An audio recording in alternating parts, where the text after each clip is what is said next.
जी हाँ दोस्तों, उत्तर प्रदेश के लिए बड़ा सर्वे यहां पर निकलकर सामने आया है और 2022 के पहले उत्तर प्रदेश की 7 सीटों को क्यों माना जा रहा है सेमीफाइनल, और उत्तर प्रदेश की इन 7 सीटों पर किसका होगा कब्जा, किसका यहां पर पलड़ा भारी यहां पर दिखाई दे रहा है, सारे आंकड़े आपको दिखाने वाले हैं। बता दें यहां पर उत्तर प्रदेश की 7 सीटों पर उपचुनाव होने जा रहे हैं और उपचुनाव के लिए किस प्रकार की रणनीति तैयार की है। चारों बड़े दल इस बार चुनावी मैदान में होंगे, तो 7 सीट यहां पर उपचुनाव के लिए निकलकर सामने आ रही हैं, जिनमें अगर बात करें तो 5 सीट बीजेपी के हैं और 2 सीट ऐसी हैं जो यहां पर एसपी के कब्जे में रही थी। अब इन 7 सीटों पर उपचुनाव होना है और इस उपचुनाव को 2022 का सेमीफाइनल माना जा रहा है, क्योंकि 7 सीट तय करेंगी बिहार में आने वाले चुनाव में किसकी बनने जा रही सरकार। इस वक्त अगर बात करें तो राम मंदिर का मुद्दा हो, इसके अलावा उत्तर प्रदेश में एसपी बीएसपी यहां पर भगवान परशुराम के मंदिर को लेकर भी आमने सामने आ चुकी हैं। तो 7 सीट किसके पाले में जाने वाली है, उत्तर प्रदेश के लिए सबसे बड़ा सर्वे, चुनावी विश्लेषण, ओपिनियन पोल आपको दिखाएंगे।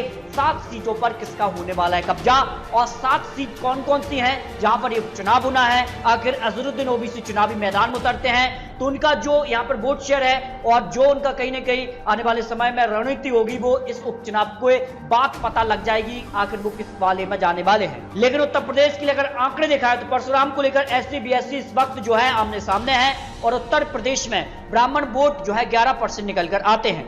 2019 लोकसभा चुनाव में बीजेपी को ब्राह्मण वोट 80% यहां पर मिला था, जिसके दम पर बीजेपी ने जो है 2017 में काफी बड़ी संख्या में यहां पर सीट हासिल की।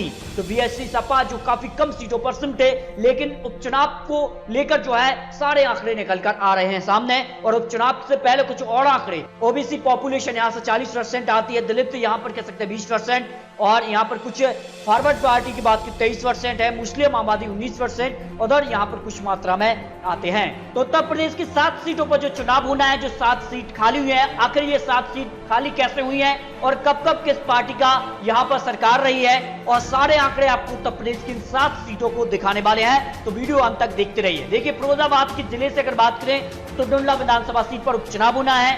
उन्नाव से अगर बात करें तो बांगरमाऊ विधानसभा सीट पर उपचुनाव है। आखिर ये सीट खाली क्यों हुई है, ये भी जानकारी आपको देंगे और किस प्रकार के आंकड़े यहां पर निकल के सामने आ रहे हैं। रामपुर से स्वार सीट जो खाली हुई है वहां पर उपचुनाव होना है। बुलंदशहर जिले से बुलंदशहर सदर पर यहां पर उपचुनाव है। जौनपुर जिले से मलानी विधानसभा सीट पर उपचुनाव होना है। कानपुर नगर से घाटमपुर विधानसभा सीट पर उपचुनाव होना है। अमरोहा से यहाँ पर नौगांव सादर पर यहाँ पर उपचुनाव होना है। उत्तर प्रदेश की 7 सीट आखिर खाली कैसे हुई हैं? टुंडला विधानसभा सीट की अगर बात करें तो एससी बघेल द्वारा त्यागपत्र के कारण ये सीट खाली हुई है, जबकि 2 सीटों पर जो है कोर्ट के हस्तक्षेप से ये सीट खाली हुई है, जिनमें बांगरमाऊ और स्वार सीट यहाँ पर शामिल है। इसके अलावा 4 सीटों पर मलानी, बुलंदशहर, घाटमपुर, नौगांव और यहां पर कह सकते हैं सीटों पर जो है विधायकों के निधन के कारण ये सीट खाली हुई हैं। बात करें तो सबसे पहले टुंडला विधानसभा सीट के लिए, तो यहां पर बीजेपी ने 2017 में जीत की थी और यहां पर 2017 के बाद अगर बात करें तो 2000 यहां पर कह सकते हैं 7 में जो है बीजेपी, लेकिन 2012 में एसपी ने यहां पर कब्जा किया था। एसपी ने 2012 में और 2017 में बीजेपी और 2007 में भी बीजेपी ने सीट पर कब्जा किया था, यानी बीजेपी का सीट पर पलड़ा भारी है और यहां से जो विधायक थे वो लोकसभा के लिए चुन लिए गए हैं, यानी बीजेपी का सीट पर पलड़ा थोड़ा सा भारी है। और यहां पर अगर कुल मतदाताओं की बात करें तो 3,26,192 यहां पर कुल मतदाता आते हैं, लेकिन मतदाता तय करेंगे टुंडला विधानसभा सीट यानी उपचुनाव में किसकी यहां पर जीत होने वाली है। दूसरी विधानसभा सीट की अगर बात की तो उन्नाव जिले से बांगरमाऊ विधानसभा सीट आती है और यहां पर अगर बात की तो बीजेपी का 2017 में कब्जा था और यहां पर कह सकते हैं बीजेपी ने सीट को एक बड़े अंतर से यहां पर जीता। इसके बाद अगर बात करें 2012 में एसपी ने यहां पर जीत दर्ज की थी, एसपी की जीत यहां पर हुई थी। इसके अलावा अगर बात करें 2007 में भी यहां पर कह सकते हैं बीजेपी ने अपना कब्जा जमाया था। बीजेपी ने 2007 और 2017 में बांगरमाऊ विधानसभा जो थी सीट उस पर जीत दर्ज की, लेकिन वर्तमान में क्या कुछ हुआ है? वर्तमान में 2017 में जो बीजेपी विधायक हैं कुलदीप सेंगर, उन पर जो है दुष्कर्म का मामला है और इस कारण कोर्ट ने सदस्यता रद्द कर दी, यानी बांगरमाऊ विधानसभा सीट कहीं ना कहीं बीजेपी के लिए काफी कड़ी टक्कर हो सकती है। अगली विधानसभा सीट की बात करें तो अगली विधानसभा सीट रामपुर से स्वार सीट आती है और यहाँ पर उत्तर प्रदेश के यहाँ पर भी उपचुनाव होना है और उपचुनाव में किसकी होने वाली है जीत? देखिए, अगर बात करें आंकड़ों के हिसाब से 2017 में ये सीट पर जो है एसपी का कब्जा था, और एसपी जो है बड़ी पार्टी मानी जाती है रामपुर के लिए, क्योंकि यहाँ पर अगर बात करें तो ज्यादा संख्या में मुस्लिम समुदाय आता है और कहीं ना कहीं यहाँ पर एसपी को वो सपोर्ट करते हैं। और यहाँ पर अगर बात करें तो ये सीट जो है इस वक्त किसके पाले में दिखाई दे रही है, और 2012 में इस पर भी जो है एसपी का कब्जा था, और यहाँ पर 2017 में जो है यहाँ पर भी एसपी का ही कब्जा था। यानी काफी परंपरागत सीट ये मानी जाती है एसपी के लिए। और 2000 उपचुनाव यानी 2020 में उपचुनाव होगा तो किसकी होगी जीत? अब्दुल्ला आजम खान जो है उन्होंने जो है गलत जानकारी दी थी यहाँ पर चुनाव आयोग के लिए, और चुनाव आयोग ने उनकी सदस्यता यहाँ पर रद्द कर दी है। इस कारण से यहाँ पर एक बार फिर से उपचुनाव 2020 में होने वाला है। अगले सीट की अगर बात की तो बुलंदशहर जो विधानसभा सीट है उस पर जो है बीजेपी ने 2017 में कब्जा जमाया।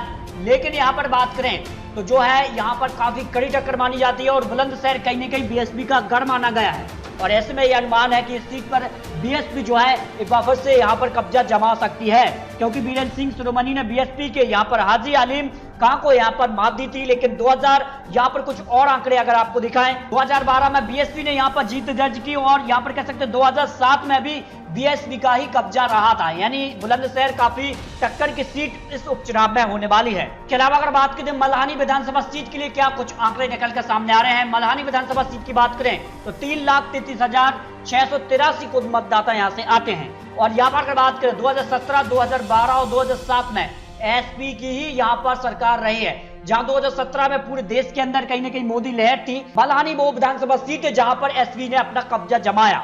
अगली विधानसभा सीट की बात करें तो घाटमपुर विधानसभा सीट की अगर बात करें तो 2017 में यहां पर बीजेपी ने जीत दर्ज की है, और यहां पर अगर बात करें 2012 में जो है एसपी और 2007 में यहां पर बीएसपी ने कब्जा किया था। यानी तीनों ही दल एक एक बार यहाँ पर सरकार में रहे हैं, लेकिन वर्तमान में बीजेपी का पलड़ा यहाँ से भारी दिखाई दे रहा है, क्योंकि वर्तमान में घाटमपुर से जो है बीजेपी विधायक यहाँ पर कमल रानी वरुण का जो है यहाँ पर कोरोना काल के जरिए जो है उनका निधन हुआ है, और वो वर्तमान में योगी आदित्यनाथ की सरकार में कैबिनेट मंत्री थी, और कहीं ना कहीं बीजेपी यहाँ पर थोड़ा सा पलड़ा यहाँ पर भारी दिखाई दे रहा है। अगली विधानसभा सीट की बात करें तो यहाँ पर अमरोहा जिले से नौगांव विधानसभा सीट पर भी उपचुनाव होना है, और यहाँ के कुल मतदाताओं की बात करें तो 2,79,052 कुल मतदाता यहाँ से आते हैं।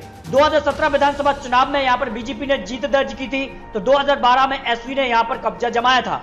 लेकिन अगर यहाँ के कुछ आंकड़ों की बात करें तो यहाँ पर बीजेपी जो विधायक थे उन्हें यहाँ पर योगी आदित्यनाथ सरकार में कैबिनेट मंत्री बनाया था। कैबिनेट मंत्री चेतन चौहान का कोरोना से निधन हुआ, इस कारण से यहाँ पर उपचुनाव होना है, और उन्होंने एसपी को यहाँ पर मात दी थी। यानी ये उपचुनाव काफी महत्वपूर्ण होने वाला है। कुल 7 सीटों के लिए यहाँ पर जो आंकड़े निकल कर सामने आ रहे हैं। अब उत्तर प्रदेश की 7 सीटों के लिए जो यहाँ पर आंकड़े निकल कर आ रहे हैं, सारे आंकड़ों के बाद आखिर 7 सीटों में से किस सीट पर किसका पलड़ा यहाँ पर भारी दिखाई दे रहा है। यहाँ पर अगर बात करें बीजेपी से टुल्ला विधानसभा सीट के लिए जो लोकसभा के लिए यहाँ पर निर्वाचित हुई है, इस कारण से ये सीट बीजेपी आसानी से निकाल रही है, यानी बीजेपी इस सीट को आसानी से निकालती नजर आ रही है। इसके अलावा बीजेपी अगर बात करें तो यहाँ पर घाटमपुर और नौगांव यहाँ पर 2 विधायक जो थे वो मंत्री भी थे वर्तमान में योगी आदित्यनाथ सरकार में, और इनका निधन कोरोना से कारण यहाँ पर हुआ है। इस कारण से 2 सीट ये और 1 सीट यहाँ पर टुल्ला विधानसभा सीट, यानी बीजेपी 3 सीट आसानी से इस उपचुनाव में निकालती नजर आ रही है। लेकिन यहाँ पर बांगरमाऊ विधानसभा सीट और बुलंदशहर सीट पर बीजेपी जो है कुछ ना कुछ नया देखने को मिल सकता है। और